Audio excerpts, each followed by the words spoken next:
we go to They are the ones who sponsor who Mazz thinks is a fraud and who's for real. Mazz's tears. Yeah, those are the tears of a clown. Mazz's tears. The second tier. Hold on, let me get my pen. Mazz's tears. Dallas. Buffalo. Tennessee. Mazz's tears. Third tier. Okay, here we go. Hold on, let me get my pen. Mazz's tears. Tears. Tears. Tears. It's that time of the week. Mazz's Tears, presented by the Bernardi Auto Group.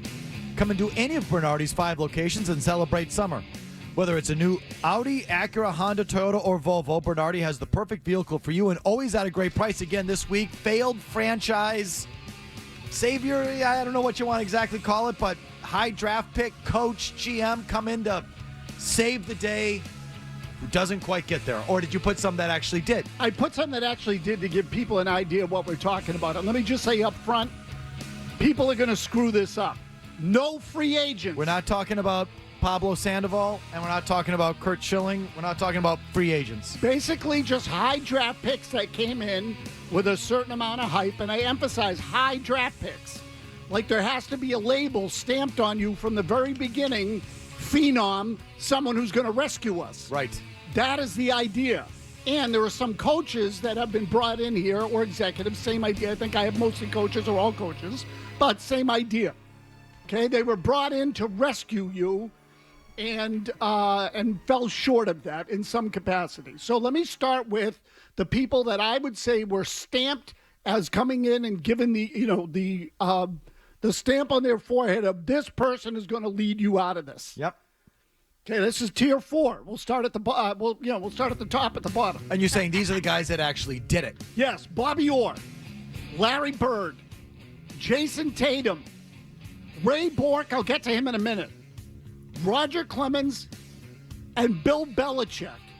I put Bill Belichick on this list, and I'll get to it momentarily. Orr, Bird, Tatum all won titles. Bork didn't win one here, but he's one of the great defensemen in the history of the sport and had to go somewhere else to win, which wasn't really his fault. Clemens didn't win here, but completely changed the identity of the Red Sox and took them, to great places, though he didn't win either. And Belichick, at the time, was being brought in to restore a certain level of greatness to the Patriots, to replace Parcells. The expectations weren't through the roof, though, when they hired him. Let's be realistic. They were higher than you think, though, Murray. Maybe not through the roof, maybe not, but get him back to a Super Bowl. I think that was on the docket. See, Go ahead.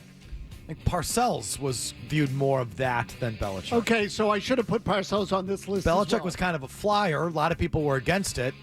A lot of people looked at what he was in Cleveland, and there was mixed reviews on Belichick. It's a fair point. Parcells was really the guy that's going to come in and rescue us and legitimize us. I should have put Parcells on this list. I'd put them both on, frankly.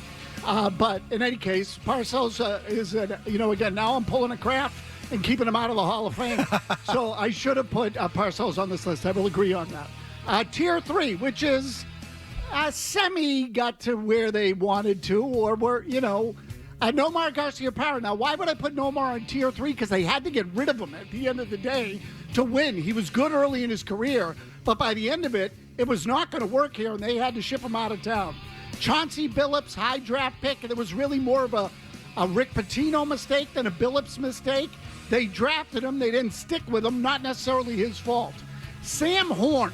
Do you remember Sam Horn? Yeah. Sam Horn was hyped up as like the next Babe Ruth. Was he? There was buzz for him at the time. For a while.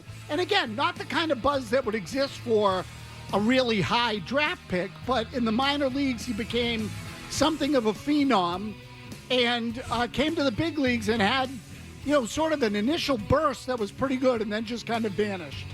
Al Jefferson, again, I put him on tier 3 because he was not a top 3 pick in the draft. I want to say that Jefferson went like 15th. He was in the middle of the first round, so there wasn't as much hype. Aaron Seeley, similar sort of thing. Never really achieved his potential. Butch Hobson was brought in as some sort of hyped as some sort of managerial genius. He was not. And Drew Bledsoe, while overall he was pretty good, it was kind of a disappointment in the end. He got him to a Super Bowl. I agree. But never really got to the level that people expected. Now, again, I don't think of him as a colossal failure and as much of a failure as some of the other guys we're going to get to. But at the end of the day, he was the number one pick in the draft. Let's not forget that. And in this particular edition of Tiers, he did not live up to that. Not really. Agreed. We'll go to Tier 2. Now we're getting closer to the bone. Antoine Walker. Antoine Walker was a stud. In college and in high school, he was a McDonald's All-American. People thought he was going to be a centerpiece player here. He really wasn't. Never developed into the kind of shooter and leader they needed. Mike Keenan, as coach of the Bruins, was here for only a short period of time, but it was a disaster. Do you remember this, Mike? Sure, of course. So I thought because of the name recognition with Keenan, to me, this one is up near the top, Tier 2. Tony Eason, first-round pick, middle of the first round. But everyone thought he was going to be the quarterback for years to come. I thought that was Tier 1. Okay, so I put him in Tier 2 because he was middle of the first round. And Mac Jones, in fact, same area. And also, to me, they're both comparable players. Soft players, middle of the first round. They weren't necessarily top 5 picks in the draft or top 3 picks in the draft. Supposed to be franchise guys, and they weren't. And Pat Burns is coach of the Bruins. Too high. Too high, meaning he should have been Tier 3? Yeah. Okay. I mean, he did steady things. I think he belongs more on the kind of did the thing tier. Got it, like Bledsoe. Kind of, yeah. He did bring them back to respectability, and that's all. So I don't think Pat Burns was a failure. I think he did what they asked him to do, but he didn't go farther than that. Got it. But he was viewed as that. I think it was coming off of Steve Casper, I'm not mistaken. And they had missed the playoffs for the first time in 30 years. Remember that streak got broken? Sure. They were in a really bad way, and he immediately sort of straightened about. So I kind of think he did the job, but go ahead. Well, so again, as a sign of my growth, I will defer to you on Pat Burns because you covered that era, and I did not. Now, Tier 1, these are special kind of failures that you look at and go, oh, my God, what a complete bust. Rick Pitino. Oh, yeah. I put Rick Pitino number 1, frankly. I think that was a complete, total bomb. Not only did he fail, he effed it up. He drafted Billups and traded him. Set him back, yeah. He drafted Joe Johnson and traded him. Ron Mercer never became a superstar in the league, but Joe Johnson was a good player. Bucket. And Chauncey Billups won championships. Joe Thornton had a great career elsewhere, never won, but here, Fail. Big fail. Irving Fryer, number 1 pick in the draft. Now, again, not a quarterback, but Irving Fryer went on to have a pretty good career. Played well with the Dolphins after he left here, but never really got to where he needed to go with the Patriots. Another guy I would put in that class is Kenneth Sims, defensive lineman. This goes back into the early 80s, and it's hard to say that a defensive tackle was supposed to rescue the franchise, but Kenneth Sims was a force in college, and everyone thought he was going to be the guy they built the defense around for a long, long time. He was a complete, total bust, had no work ethic. And Tyler Seguin with the Bruins.